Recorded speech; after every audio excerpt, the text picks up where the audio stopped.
When I was growing up, my brother and I always talked about how cool it would be to travel the world together for a year.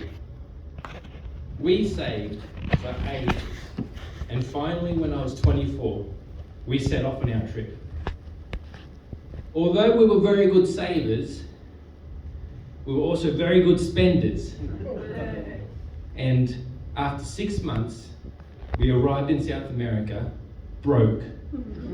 So much so that we had to survive on boiled potatoes for breakfast, lunch, and dinner. Now, without money, you can't experience much, right? Well, 18th of December 2005. My brother is standing outside the Bombonera Stadium in Buenos Aires, Argentina. Tonight is the final of the Copa America. That's the South American Football Cup. A big game, and it's between the Boca Juniors, the local team, and the Pumas from Mexico. The game is sold out, and we don't have tickets. But my brother's Argentinian girlfriend said, no importa, entramos! Which means, don't worry, we'll get in. So the three of us stood there, looking at the stadium, 200 meters away.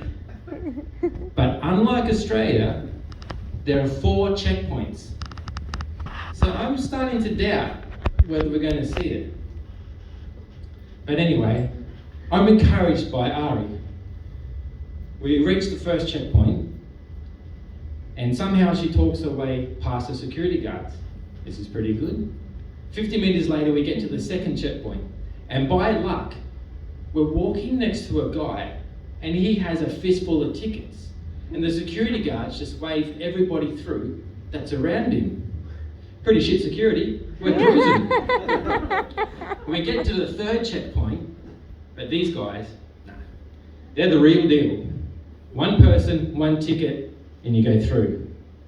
So we try and argue our way through. It's not working. So we stand there and we're trying to think, how do we get in here? And then we hear this, Diego, Diego!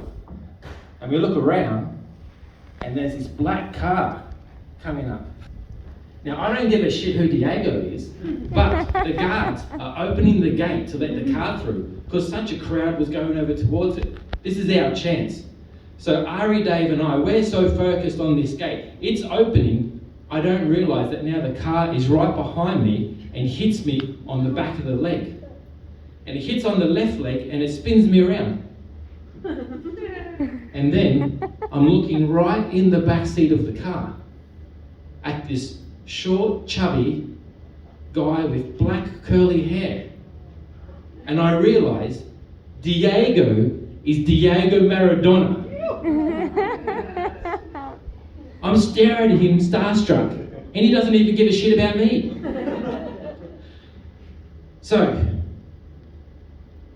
this is the closest I've ever come to fame in my life. And he nearly ran me over. We get through the checkpoint, and now it's the 4th gate, the ticket turnstile, where you put your ticket in and you go through. Possibly what I thought would be the hardest. But these guys sat back and they looked at you like, you know what? You got this far. You deserve it. Just get in there. So Ari slides on through. Dave and I, we go to slide on through, but then they say, hey! No. Los gringos no. Necesito pagarnos una propina. Which means, you're foreigners. Give us a tip. And they wanted $50 each. That was more than a ticket cost. We weren't going to pay. But Ari, she was good looking and smart. She ran off to the press box and she said, can someone please help me? I'm a tour guide and 2 of my clients are downstairs. They've been robbed. They can't get in. And the guy says, yeah, I can help you out. Here's 2 tickets. She brings them down, hands them to us, we wave them in the security guards' faces, and we slip on in. We walk into the stadium, and the game has already started. And there we see 54,000 screaming Latinos. And this is crazy. My skin tingles. And these people are going so crazy. The whole crowd is jumping up and down that this old stadium built in the 1950s is actually swaying. Now the game comes down to a penalty shootout. And the goalkeeper walks up. If he scores this, Boca Juniors are going to win. I look around, and even the little kids have got their eyes closed praying that he's going to make the goal. Boom! It hits the back of the net, and the crowd erupts. People are hugging, people are kissing, even men are kissing each other. Every direction I turn, someone grabs me, hugs me, and kisses me. Both men and women. Well, the excitement doesn't stop there. Everyone then heads to the centre of town. As customary for Boca Juniors fans, when they would win, they go to the middle of town and they run around this 70-metre high obelisk, which is a tall, pointy concrete structure. Now, the centre of Buenos Aires, the main avenue, is 16 lanes wide.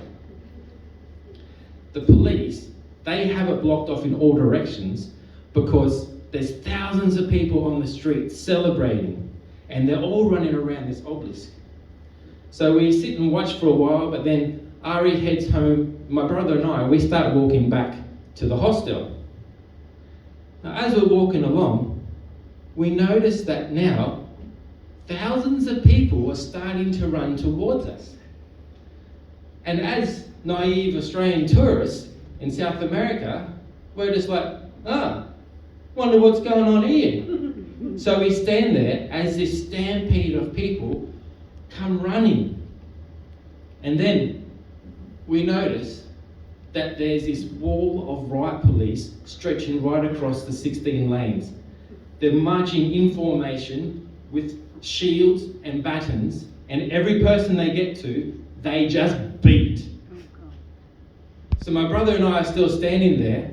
This wall of police are coming closer. Meanwhile, around us, there's yelling and screaming and just the sound of broken glass everywhere. And then we figure, yeah, we better start moving too.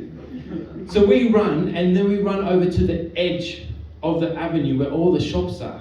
We think this is going to be safe, but then we hear this ching, ching, ching, and we look over, and it's tear gas canisters, and they're just pouring out smoke. Now we're choking and crying, and we're looking at each other thinking, what the hell is happening here? This is escalating quickly. So we keep running. Then a rock goes flying across, smashes this massive shop front window, and Dave gets showered in glass. And we're thinking, okay, how do we get out of here? We duck down a side street, and then we come to a jog, and we're like, man, this shit is crazy! And then we hear this sound. And then we look behind us, and the water cannon truck has pulled up. And then we see the nozzle face around towards us. Well, I turn into Usain Bolt, and I just run. My brother follows me, and we don't stop running till we get to our hostel. We get inside, we catch our breath, and we recount the craziness of what just was. We sit there, and we wait for about 5 minutes until the crashing and the banging is just a distant echo, and then we go back out onto the street to survey the damage. There's broken shop fronts, bus shelters, cars are destroyed, there's just debris everywhere. Now, I may have nearly gotten run over. We may have been gassed in a riot, but I got to see Maradona, an epic football final, and I got kissed by dozens of Argentinian men and women. And I think that proves that the best things in life really are free. Thank you.